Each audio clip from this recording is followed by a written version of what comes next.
Grandma, sit back in your armchair. And to give you an idea, we're at the reception center. Off we go. And let me tell you, this cassette is a really good choice. Yes, but hang on. Let's just look towards the river and let's all imagine nothing. Well, you can imagine a little something. Let's say a kind of 3 times nothing. But above all, a nothing from today. Imagine being here in 1603. In fact, I'd say before 1649, before it officially became a fiefdom. And now, I understand. I know. You're going to ask us, what exactly am I supposed to be imagining? Well, we don't know. In fact, we don't know much about how the site around the mouth of the Favrel River was occupied.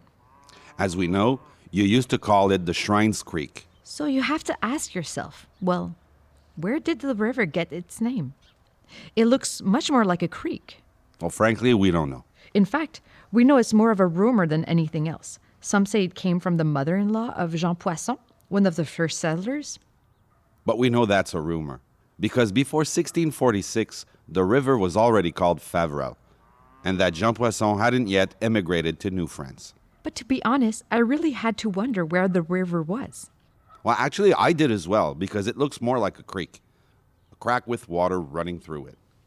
We found out that the pond over there, you know the pond with Mary in the middle? Well, that would be its mouth. It runs under the Rosary Bridge before flowing into the river. We also learned that First Nations met and gathered there. In fact, 4 First Nations.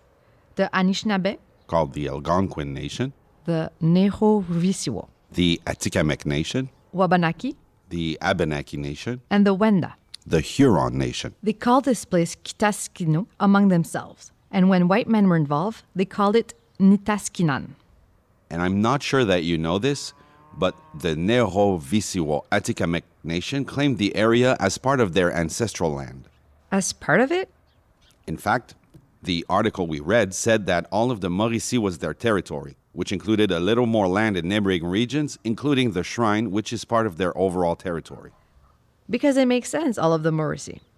The St. Maurice River was the main communication route between the north and the south. And I recall that the article referred to it as Tepisquan. But coming back to the Favrel River, everyone is wondering where it springs from. Where do all those drops of water come from? Grandpa would probably tell you, from over there, pointing vaguely towards Shawinigan. But we want an accurate answer, not a grandpa tale. We did some research, and we went straight to the information desk. They have answers to almost everything. Before giving you the answer, we're going to take 5 or 10 minutes to snap photos of the river. It's for your scrapbook, to create new memories for you. Look at it at your own pace, and go back to the cassette when you're ready. I'll have the answer regarding the Favrel River's headwaters. When you start playing the cassette again, we'll have reached the pond.